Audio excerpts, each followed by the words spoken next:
Le ruote di una bici sono come le lancette di un orologio. Girano lentamente, ma possono andare molto lontano.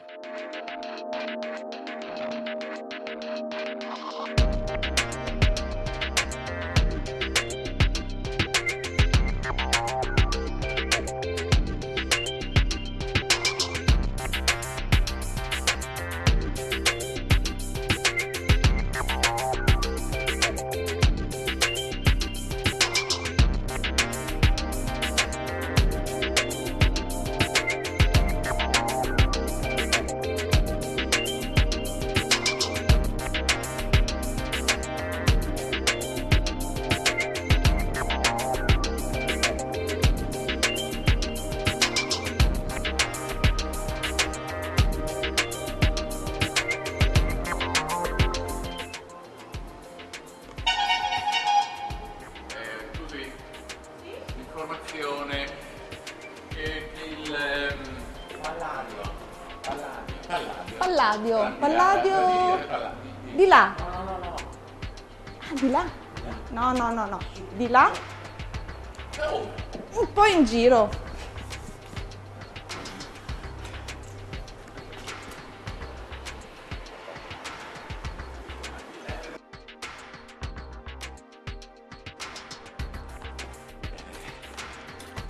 Eccoci qua. Sei pronto? pronto? Sei carico? Carico! Sei allenato? Allenatissimo! Altro che, guarda, mi ricordo sempre mio nonno mi diceva: hai voluto la bicicletta? Bene, adesso monta le rotelline e vai!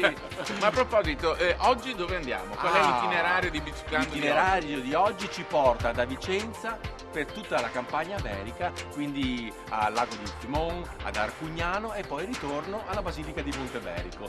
Ma fra tutto c'è un tema dominante, le meravigliose architetture del Palladio. Allora non ci rimane altro che salire in Andiamo, sella e vai! Biciclando? Biciclando! Arriva!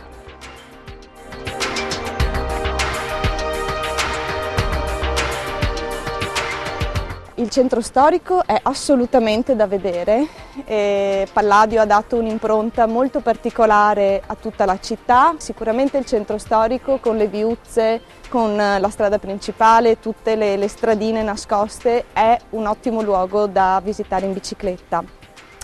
I dintorni sono splendidi, siamo in una posizione ideale per vedere campagna, per vedere collina, per ammirare paesaggi montani.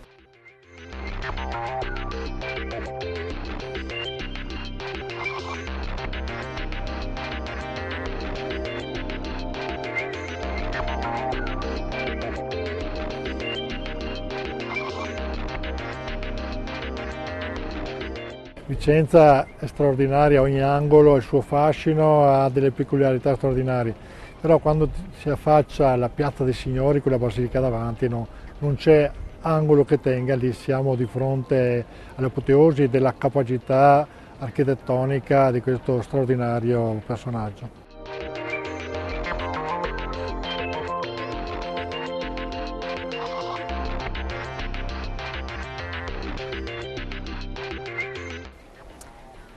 Questa è la Basilica Palladiana, capolavoro dell'arte del grande architetto Andrea Palladio, restaurata di recente, per cui abbiamo la possibilità di vederla completamente rinnovata e in tutto il suo splendore.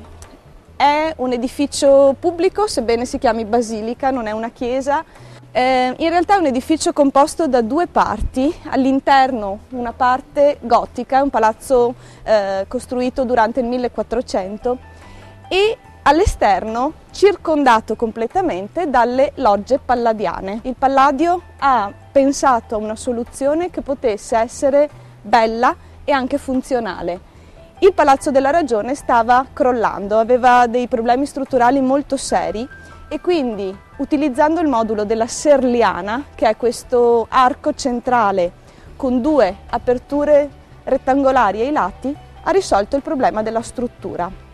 È tutto costruito in pietra proprio perché doveva essere solido e sostenere il tetto, che era pesantissimo.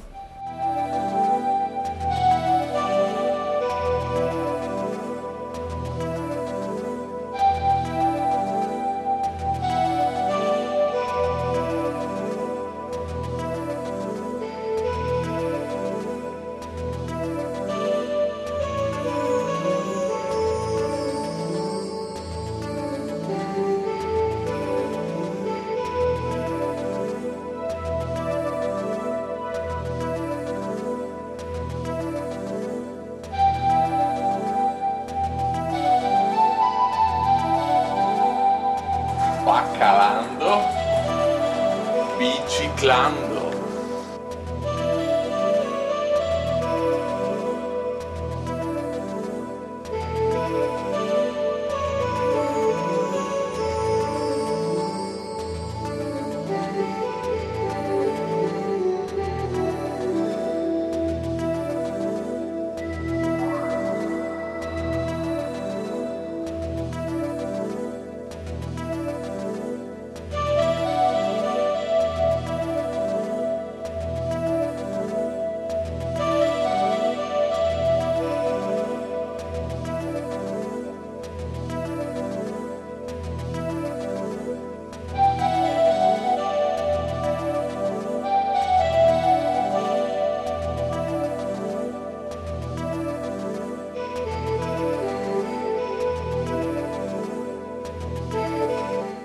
Ecco, siamo qui all'interno del castello che ospita il Teatro Olimpico, che è la struttura principale dal punto di vista artistico della nostra città.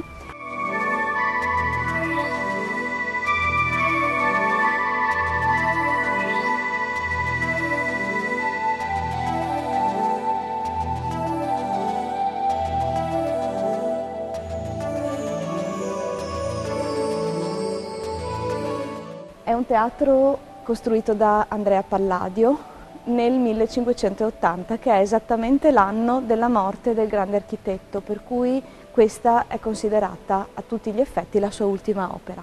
Rappresenta un teatro romano, un teatro classico anzi, con una particolarità. I teatri classici erano all'aria aperta, mentre qui siamo all'interno di un ambiente con una copertura. È costituito da 3 parti, quindi questi gradoni dove siamo seduti, l'orchestra dove adesso c'è questo palcoscenico e il proscenio. Quindi con questa apertura e tutte le statue che rappresentano in questo caso gli accademici dell'Accademia Olimpica, che sono stati coloro che hanno voluto la costruzione di questo teatro.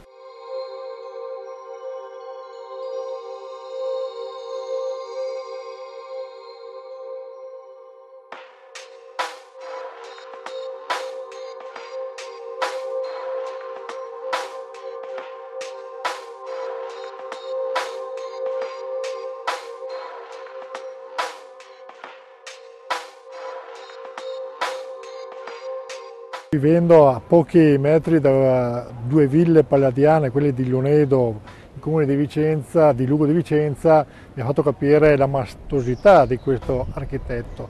Poi è un biglietto da visita straordinario, perché basti pensare che la Casa Bianca trae spunto dai disegni del Palladio, significa che è un architetto internazionale che ha lasciato segno dappertutto.